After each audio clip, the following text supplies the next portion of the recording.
Welcome to Legacy Conversations, a channel where we preserve military memories and history.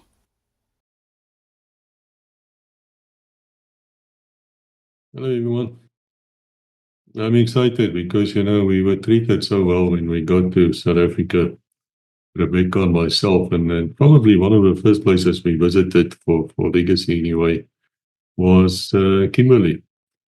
Now, at Kimberley, we recorded quite a few things, but one of the highlights there to me was we attended like a function at the Siege Shellhole. Now, these people were very kind. They were behind all the different videos which we made there, and they just opened their hearts, and we felt welcomed. We felt actually very welcome there. And they even gave me something. They gave me this, what do you call it in English? Plate. But you can see it's written on it, Siege Shellhole. And it's one of the older ones there, and it's really a fascinating place. If you're ever in Kimberley, please go and have a look at these people and go and support them. We do a lot of work. You'll also find Hans Lowe, the 5-recce operator.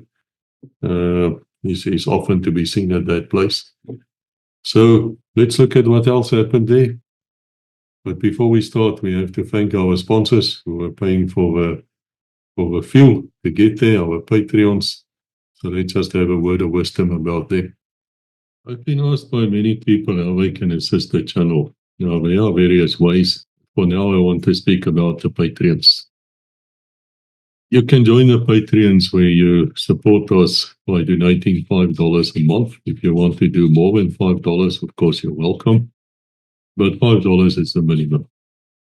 And it's completely free in the sense that if you don't want to carry on with it, you just cancel your subscription, and then the $5 will not be deducted from you anymore. Now, what you get out of it from the Patreons is you see many of the videos you see first, and you have direct access to me. So if you want to talk to me, or you have ideas, or you want to just meet somebody who I have access to, normally through the patrons, we will definitely bend backwards to assist. So it's a good cause, because we need the money to pay for the internet, for equipment, for fuel. When I was in South Africa recently, we drove almost 10,000 kilometers to record all the different museums and aircraft and people and armored vehicles and things like that. And the Patreons are the one who is paying for the fuel by making their donations.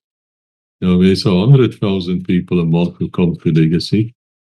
They watch on average 30,000 hours, between 25 and 34,000 hours a month for videos, and out of that 100,000, only 50 people, as I speak here now, which is January 2025, is willing to give us $5. So if you have $5, please go to the link. You can find it everywhere underneath videos. You can also find it under this video. Go to Patreon, sign up, and let me see you in there at Patreons. Thank you for listening, and let's get back to the video. Hello, Internet. I must tell you, we're standing here, and there's a hakensteek tree, and the damn thing got me like Absalom from Oates, from the Bible. And it's funny because I don't even have hair. So anyway, I don't know how that worked. But I'm sitting here, my friend here from the Air Force, Melvin, and he's going to tell us a little bit about, well, let me introduce you and you will know what you will tell us. Yes, I am Melvin Gouws. I'm a MOTH, and I'm from Siege Shellhole.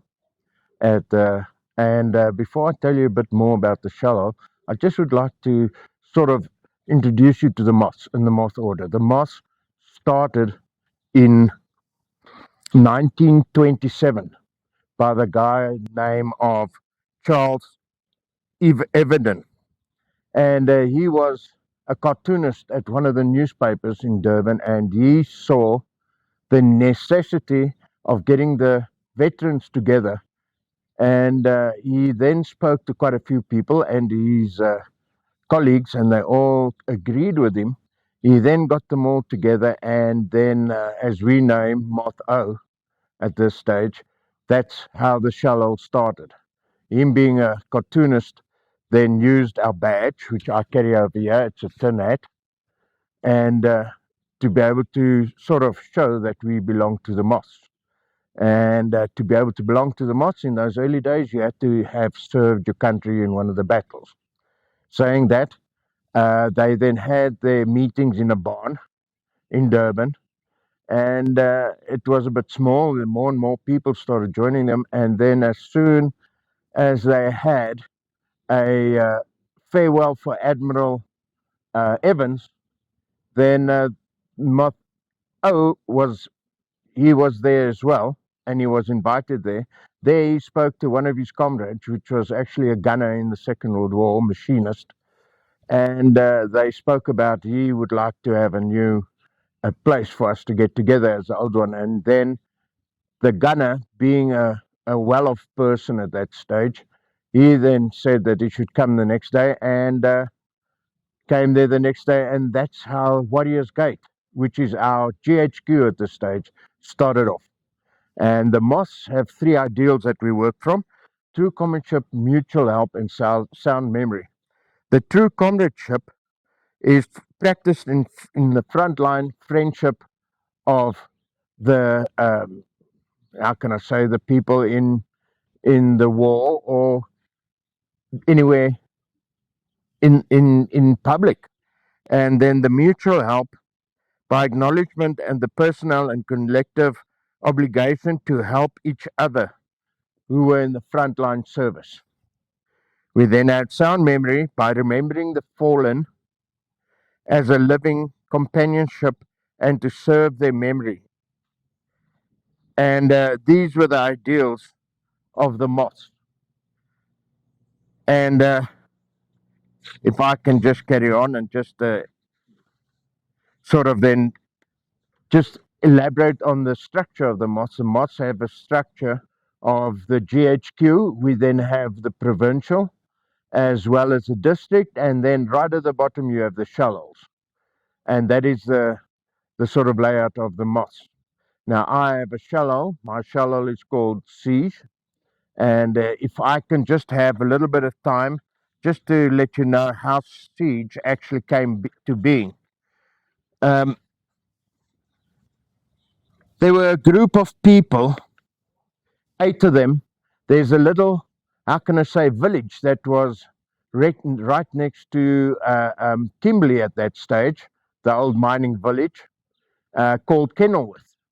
And there were quite a few of the miners that were in the Second World War and in the war. And between all of them, they started, when gathering, also saw that they should try and become MOTHS and see if there's how can I say, enough people to actually become a MOTHS and to be able to have the gatherings. And what happened was the 8 guys, or 8 friends, went around the Kenilworth Shellhole, and they could canvass another 15 guys. And because of that, the Shellhole had started. Siege Shellhole's name, and what the 8 that started it actually wanted it to be Long Sissel, as the cannon that was made for the Boer War was called the Long Sissel. And they applied for a charter, which was then not given to them because there had been a shellhole called Long Sissel.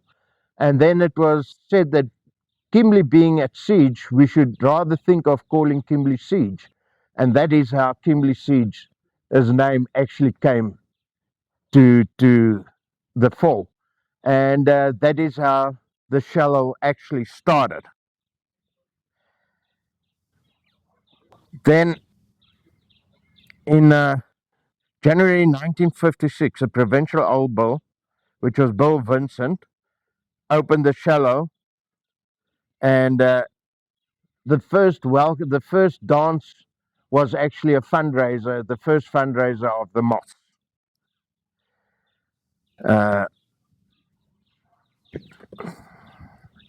In 1955, the shellhole actually came to being, but there were quite a few meetings before the time, and when the shellhole actually applied for a charter, it was given to them in 1955, but the opening was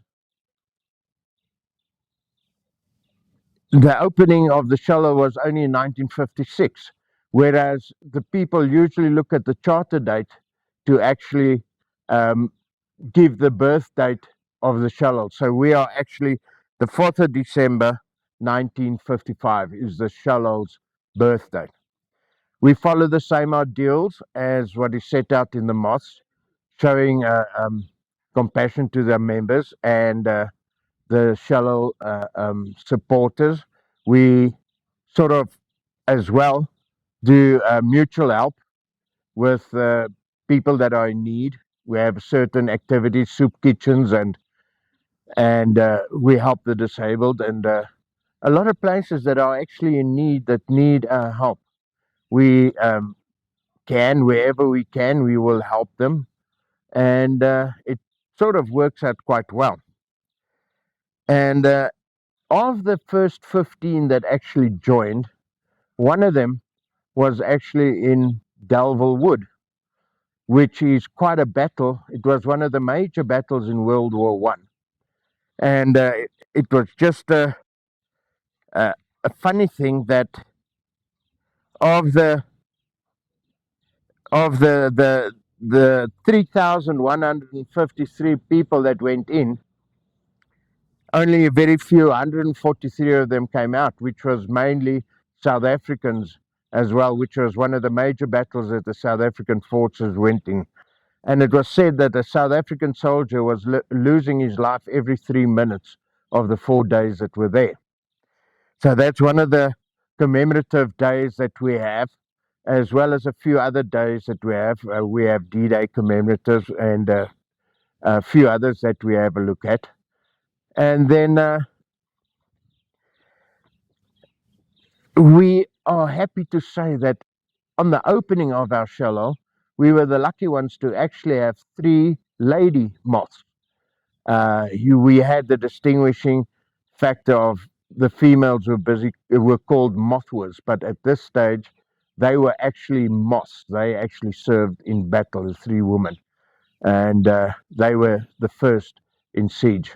As well as the latest things that we are into now as well is we partake and we help Legacy wherever we can, and we are helping with Diaz and those people as well.